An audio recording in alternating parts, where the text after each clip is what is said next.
한국 추상미술의 역사를 연 김환기의 40년 추상세계를 돌아보는 한 점 하늘 김환기 전을 열었습니다.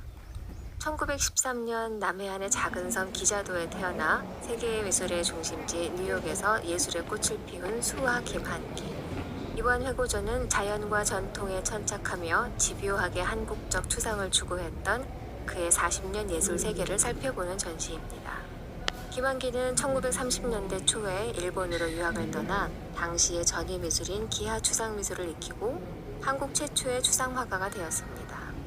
일제강점기와 한국전쟁으로 이어지는 열악한 사회 문화 환경 속에서도 그는 우리 미술의 발전과 국제적 성장을 위해 노력한 미술계의 리더이기도 했습니다.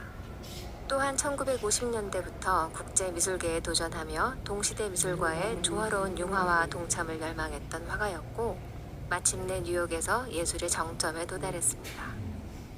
그의 한결같은 40여 년 추상 여정을 이끈 것은 한국적, 동양적 예술에 대한 굳은 신념과 자신감이었습니다. 명실상부 한국 현대미술의 대표 작가인 김환기. 최근 10년 사이에 그는 더욱 사랑받는 작가가 되었습니다. 그런데 한편으로는 상투적인 수사와 단편적인 이해로 김환기의 작품이 갖는 깊은 역사성과 예술성이 때로는 간과되기도 합니다. 우리는 김환기의 예술을 온전히 이해하고 있는 것일까요? 이번 회고전을 통해서 그의 전생애에 걸친 다양한 작품을 한번 살펴보시면서 초기부터 말기까지의 작품을 서로 연결해가면서 확인하고 그 속에서 변화와 연속성을 보면서 김환기의 예술을 하나의 큰 조형 세계로 온전히 이해하는 시간을 가지시기를 바랍니다.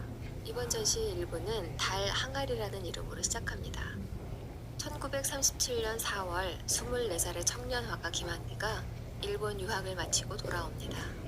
당시 일본은 입체주의부터 초현실주의까지 여러 미술 사조들이 전위미술의 이름으로 동시다발로 유입되던 대로 김환기는 일본 니혼대학교 미술과와 사설미술연구소인 아방가르드 양화연구소를 다니며 이 여러 추상미술 경향들을 습득했고 귀국 후에도 일본 최초의 추상화가 그룹인 자유미술가협회 회원으로 1941년까지 전시에 참여하며 활동을 이어갔습니다.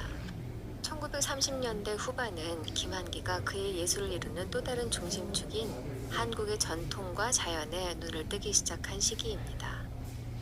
그는 전통문화 계승을 주창한 김용준, 이태준, 정지용 등과 긴밀한 교분을 나누며 고미술, 특히 다랑아리에 흠뻑 빠져들었고 한국의 전통과 자연을 미학적으로 동일시하며 추상 작업의 근간을 다져갑니다. 전시장 입구에서 보신 작품인 1948년 작품 달과 나무는 한국적 추상을 향한 그의 여정이 시작되었음을 알리는 작품입니다. 두 개의 단순한 원으로 만월의 푸른 밤의 서정을 표현한 이 작품은 양식화된 형태와 평면적인 화면, 흰색과 파란색으로 제한된 색채로 달과 나무를 소재로 적극적으로 추상을 시도하고 있음을 알 수 있습니다. 이 시기는 김환기가 성북동 집에서 달과 항아리를 보며 그 아름다움에 취해 있던 때로 그에게 달은 항아리고 항아리는 곧 달이었습니다. 이 작품은 머지않아 그의 그림 속에서 달과 달항아리가 만나게 될 것임을 예고합니다.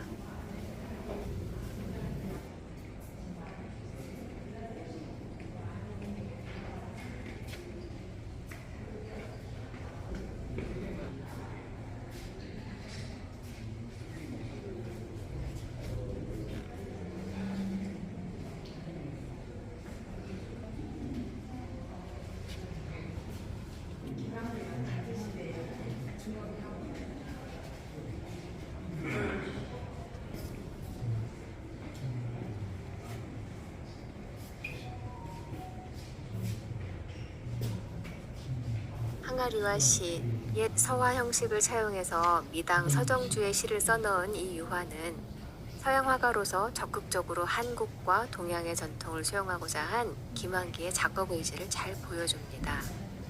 서정주는 당시 김환기가 친교를 나누던 수많은 문인 중에 한 사람으로 김환기는 특히 그의 서정적인 시정을 아주 좋아했다고 합니다.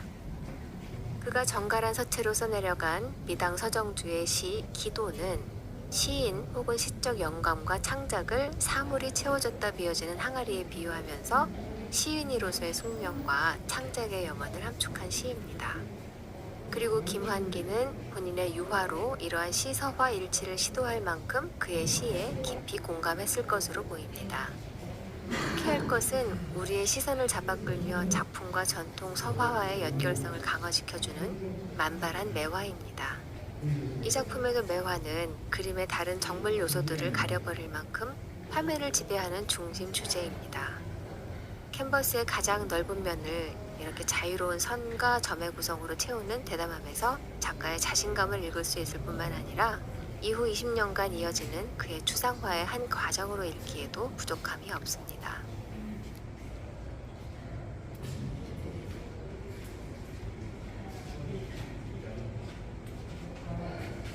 산월, 달을 품은 산을 그린 듯한 이 작품은 파리 체류 후반의 작품입니다.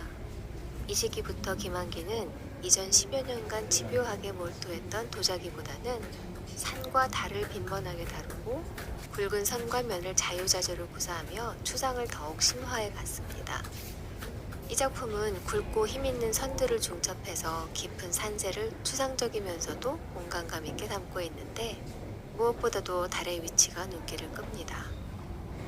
깊은 산속 호수 표면에 반사된 보름달일까? 그저 산을 밝히는 달빛의 상징적인 표현일까? 혹은 산과 달을 하나된 자연으로 표현한 것일까? 그 어느 것이든 이러한 해석과 상상의 틈에서 이 작품의 시정은 풍부해집니다.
거대한 작은 점이라고 이름 붙인 전시의 2부를 시작하겠습니다. 자연에 동화된 서정적인 추상 작업을 가속화하던 1963년 50세의 미술계 종신이 된 김환기는 충만한 자신감과 국제 무대를 향한 열망을 품고 뉴욕으로 진출합니다. 무명의 한 동양인 화가가 되어버린 김환기에게 뉴욕 미술계의 벽은 높았지만 불운과 예술적 고뇌 속에서도 그는 한국적 예술에 대한 신조를 굳건히 다지는 한편 당시 추상미술의 조류를 참조하며 새로운 자기 세계를 찾아 나갔습니다. 1965년부터 자연의 모티브를 대신해 선과 점, 색면 등으로 더욱 단순한 다양한 작업을 선보였고, 경제적으로 어려웠던 시기에도 붓을 놓지 않고 신문지 위에 수없이 형식 실험을 거듭하며 1969년경에 전면 점화로 새로운 추상의 길에 이르게 됩니다. 40년의 긴 추상 여정이 수렴된 작은 점 하나하나를 찍으면서 작가는 삶과 예술, 인간과 자연을 아우르는 확장된 사유를 펼쳤습니다.